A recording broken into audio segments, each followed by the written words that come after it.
Hello friends, Gujarati રસોડુમાં તમારું સ્વાગત છે અને હું છું પલક.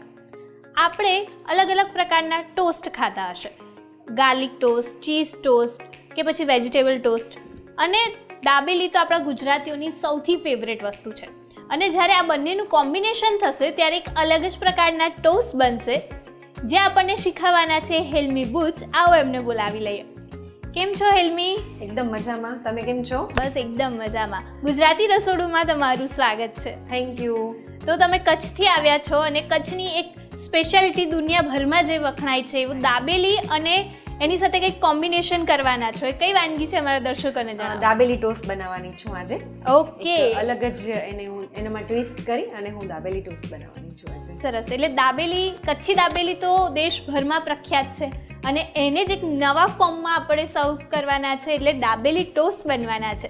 દાબેલી ટોસ્ટ બનાવવા માટે કયા કયા ઇન્ગ્રેડિયન્ટ્સ જોઈશે? દાબેલી ટોસ્ટ બનાવવા માટે આપણે તેલ, બટેટાનો માવો, દાડમના દાણા, ડુંગળી, સેવ, ટમેટું, તીખી ચટણી, ગ્રીન ચટણી, મીઠી ચટણી, સિંગદાણા અને સાથે રૂટીન મસાલા.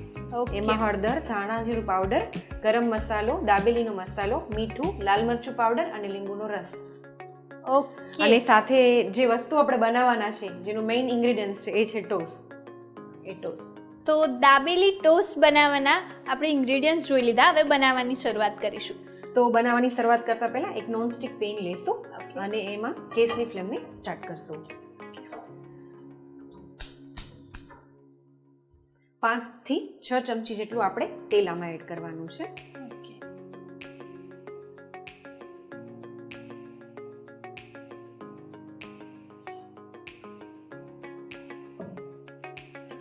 તેલ ગરમ થાય ત્યાં સુધી આપણે એક ગરમ મસાલાની પેસ્ટ બનાવવાની છે, એ આપણે બનાવીને રેડી રાખીએ.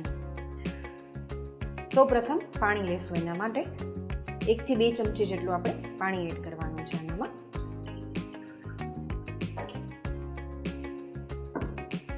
ત્યાર પછી આ દાબેલીનો માવો છે એ હું આ પાણીમાં એડ કરી દઈશ.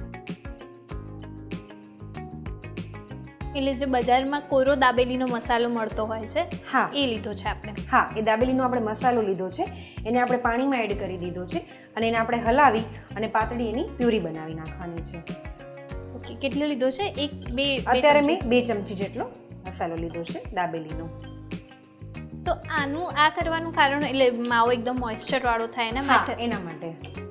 અને દાબેલીનો જે મસાલો આપણે એડ કરીએ છીએ એ બધામાં સેટ થઈ જાય, એટલે આપણે આ પ્રોસેસ કરીએ છીએ કે દાબેલીના મસાલાની અંદર જરૂરિયાત પ્રમાણે પાણી એડ કરી એની પ્યુરી બનાવવાની છે. આપણું તેલ ગરમ થઈ ગયું છે. હવે આપણે જે બનાવેલી પ્યુરી છે એ અંદર એડ કરવાની છે અને એડ કરતી વખતે આપણે ગેસની ફ્લેમને સાવ બંધ કરી નાખવાની છે, અથવા તો તમે સ્લો કરીને રાખી શકો છો.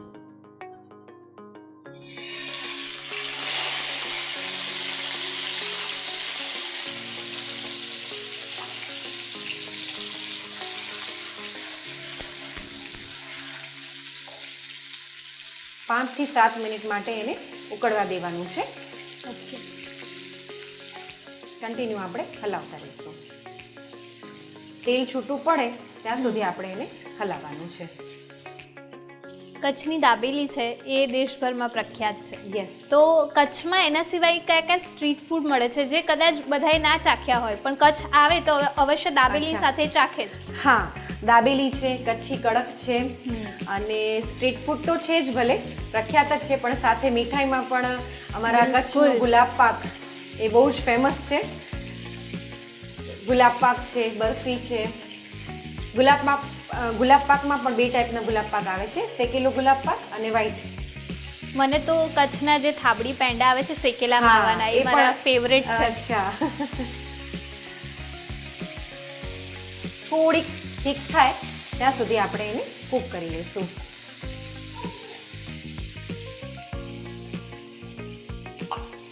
આ સ્ટેજમાં આપણે માવો ઓછો લાગે, દાબેલીનો મસાલો, તો એ પણ આપણે આમાં એડ કરી શકીએ છીએ. ધીમે ધીમે તેલ છૂટું પડવા માંડ્યું છે. હવે આપણે આની અંદર લાલ મરચું પાવડર એડ કરવાનું છે. અત્યારે હું 2 ચમચી જેટલું લાલ મરચું પાવડર એડ કરું છું. ત્યાર પછી ધાણા જીરું પાવડર એડ કરવાનું છે, એ પણ હું 2 ચમચી જેટલું એડ કરું છું. સાથે આ ગરમ મસાલો છે એ હું એડ કરું છું. આપણે દાબેલીનો મસાલો લીધો જ છે એટલે એ પ્રમાણે આપણે એડ કરીશું. અડધી ટીસ્પૂન જેટલી હળદર એડ કરવાની છે આપણે અને ફરીથી આ બધું બરાબર હલાવી નાખવાનું છે. થોડુંક જરૂરત જણાય તો આપણે પાણી એડ કરશું. ઓકે. પણ આમાં બહુ ધ્યાન રાખવું પડે, જો વધારે પડી જાય તો માવો ઢીલો થઈ જાય. માવો ઢીલો થઈ જાય છે. પણ તું જોઈ શકે છે કે જેવી રીતે કૂક થાય છે એ રીતે એનો કલર પણ એકદમ ચેન્જ થઈ ગયો છે અને મેં તને વાત કરી હતી રીતે થોડી ગ્રેવી પણ ઠીક થઈ ગઈ છે. હજુ આપણે એને થોડું હલાવતા રહેવાનું છે. કચ્છી મસાલાની જો આપણે વાત કરીએ દાબેલીના મસાલાનો તો એ પણ બે પ્રકારના હોય છે. એક આપણે જે અત્યારે યુઝ કર્યો છે કોરો અને બીજો એક તૈયાર આવે છે જેને ખાલી તમે ગરમ કરીને અંદર બટાટાનો માવો ઉમેરી શકો છો. હા, તો ઇન્સ્ટન્ટ દાબેલી તૈયાર થઈ જાય છે. પણ જો એ અવેલેબલ ના હોય તો આપણે આવી રીતે પણ સરસ બનાવી શકીએ છીએ. હવે આપણો મસાલો તૈયાર થઈ ગયો છે. હવે એનામાં સ્વાદ પ્રમાણે નમક એડ કરશું આપણે. અત્યારે મેં 2 ચમચી જેવું મીઠું એડ કર્યું છે. તું જોઈ શકે છે કે પહેલા કરતા ગ્રેવી ઘણી બધી જાડી થઈ ગઈ છે અને તેલ પણ બાજુમાંથી છૂટું પડ્યું છે. હવે ગેસની ફ્લેમને સ્લો જ રાખશું અને બનાવેલો જે બટેટાનો માવો છે, જે બટેટા આપણે મેશ કરીને તૈયાર રાખ્યા છે એમાં આપણે એડ કરવાના છે. અત્યારે કેટલા નંગ બટાકા લીધા છે? અત્યારે મેં 3 નંગ બટેટા લીધા છે અને બટેટાને બાફી અને એનો માવો બનાવીને રેડી રાખ્યો છે. ફરીથી હલાવી નાખશું. અત્યારે જે આપણે માવો બનાવી રહ્યા છે અત્યારે આપણે એને ટોસ્ટ ફોર્મમાં સર્વ કરીએ છીએ. પણ આ જ માવામાંથી જો દાબેલી બનાવી હોય તો બને? હા, બની શકે. દાબેલી બની શકે, કડક બની શકે. તમને જે પણ બનાવવું હોય તમે બનાવી શકો છો. દાબેલીનો માવો થોડો ઢીલો હોય છે તો આપણે ફરી થોડું પાણીની જરૂરિયાત છે એટલે આપણે આમાં એડ કરશું પાણી.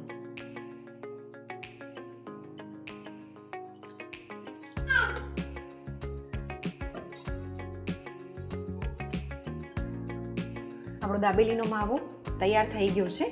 હવે આપણે ઉપરથી લીલા ધાણા એડ કરશું.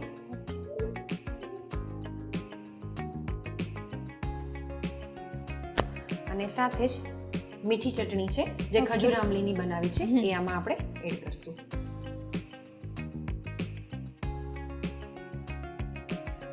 અને પછી ફરી એને આપણે હલાવી લઈશું. ત્યાર પછી એની અંદર 1 થી 1.5 ચમચી જેટલું આપણે લીંબુનો રસ એડ કરશું. એટલે જે માવાની કન્સિસ્ટન્સી છે એટલે આટલી ઢીલી જ આપણે ઢીલી જ રાખવાની છે. ઓકે. હવે ગેસની ફ્લેમને આપણે ઓફ કરી દઈશું. આપણો દાબેલીનો માવો તૈયાર છે. આપણે એને એક બાઉલમાં ટ્રાન્સફર કરી લઈશું.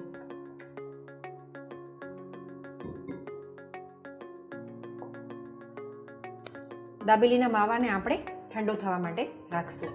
દાબેલીનો મસાલો ઠંડો થઈ ગયો છે. હવે આપણે ટોસ્ટને સર્વ કરશું.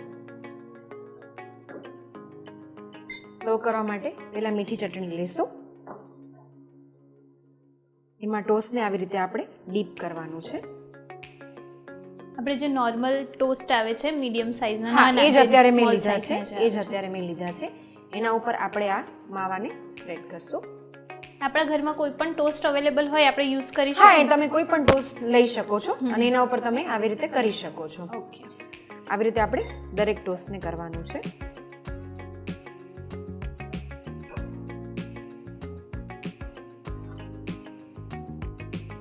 આપણા ઘરે ટોસ્ટ પડ્યા હોય અને તો આવી રીતે કંઈક નવું એમાંથી બનાવી શકાય છે અને જલ્દી થઈ જાય છે.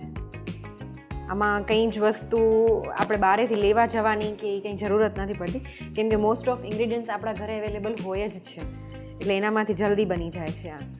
અને કોઈ ગેસ્ટ આવવાના હોય ત્યારે પણ આપણે આવી રીતે કંઈક નવું બનાવી શકીએ. ત્યારે તમે બધી જ વસ્તુ રેડી કરીને જ્યારે ગેસ્ટ આવે ત્યારે તમે એને આવી રીતે સર્વ કરી શકો છો. અને જેમ બને એમ તરત ખાઈ જ લેવું પડે. જો કે રેપ પણ નહીં, જ્યારે બન્યા હોય તો ફટફટ બધા ખાઈ જાય. બાકી જો થોડો ટાઈમ થઈ જાય તો સોગી થઈ જશે. હા, સાચી વાત છે. કેમ કે એકચ્યુઅલી આપણે એને મીઠી ચટણીથી કોટ કર્યું છે એટલે પછી એ ઢીલા થઈ જશે. બધા જ ટોસ્ટ ઉપર આપણે દાબેલીનો માવો લગાડી નાખ્યો છે. હવે આપણે એના ઉપર તીખી ચટણી એડ કરવાની છે. જો તમે તીખું ખાતા હો તો વધારે એડ કરી શકો છો. અત્યારે હું તીખી ચટણી એડ કરું છું. લસણની ચટણી છે? હા, આ લસણની ચટણી છે, જે આપણે રૂટીનમાં બનાવતા હોઈએ છીએ એ જ રીતે મેં બનાવી છે આ ચટણી.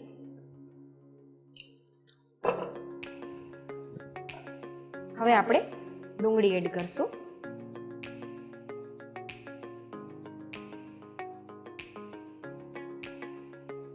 ઝીણી સમારીને લેવાની? હા, ઝીણી સમારેલી. અત્યારે મેં 2 નંગ નાની ડુંગળી છે એટલે 2 નંગ લીધી છે. મોટી હોય તો તમે 1 ઝીણી ડુંગળી કટ કરી શકો છો.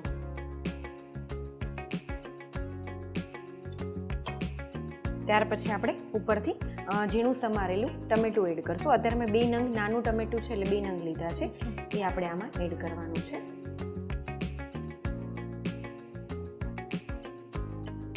સેવપુરી છે, ચાટપુરી છે, એ આપણે બધા ખાતા હોય છે અને બહુ બધાને ભાવતું પણ હોય છે. પણ આ એ જ ફોર્મ છે, એટલે ચાટ ફોર્મ થઈ ગયું એક, પણ એકદમ અલગ જ વસ્તુ છે. અને આ ખાવા તો બહુ જ મસ્ત લાગશે, એકદમ ટેસ્ટી અને ટેંગી લાગશે.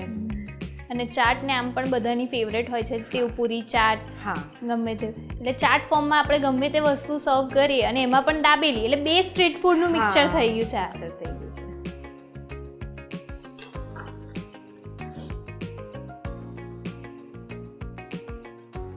હવે આપણે એના ઉપર ગ્રીન ચટણી એડ કરશું. ગ્રીન ચટણી પણ આપણે લીલા ધાણા છે, ખાંડ છે, લસણની કળી છે, આદુનો ટુકડો છે અને જીરું નાખીને બનાવેલી છે, એ જ આપણે આમાં એડ કરવાની છે.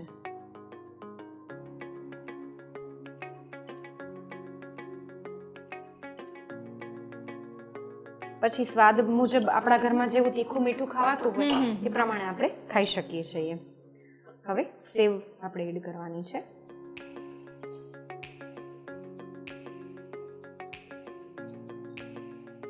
ઝીણી સેવ લીધી છે. હા,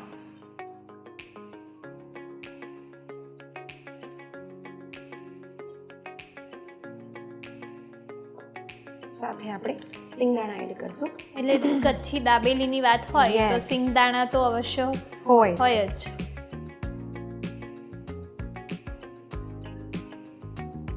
એટલે કચ્છી દાબેલી હોય કે કચ્છી કડક હોય કે કચ્છી કોન હોય, એમાં તમારે મેઇન ઇન્ગ્રેડિયન્ટ કહી શકાય એવું સિંગના દાણા તો તમને મસાલા સિંગ મળે છે.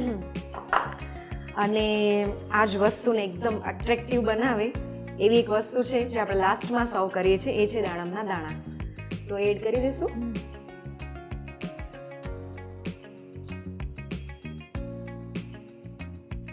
તો પલક આપણા ટોસ્ટ તૈયાર છે, દાબેલી ટોસ્ટ. હવે આપણે એને સર્વિંગ પ્લેટમાં સર્વ કરશું.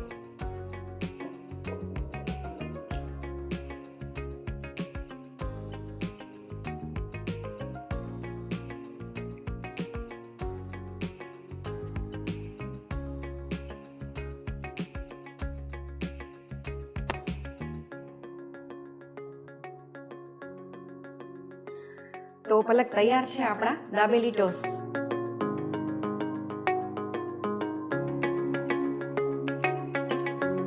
હેલ્મીબેન, તમે મારા ગુજરાતી રસોડુના રસોડે આવીને સરસ મજાના દાબેલી ટોસ્ટ શીખવ્યા, એ બદલ ગુજરાતી રસોડું તરફથી તમારો ખૂબ ખૂબ આભાર. Thank you. જો તમે તમારી રેસિપી અમારા ગુજરાતી રસોડુના રસોડે બનાવવા ઈચ્છો છો તો અત્યારે જ તમારી રેસિપી અને તેના ફોટા અમને અમારા WhatsApp નંબર 8238234001 પર મોકલી આપો, અથવા તમે તમારી રેસિપી અમને ઈમેલ પણ કરી શકો છો. અમારું ઈમેલ આઈડી છે recipe@gujaratiRasodu.com.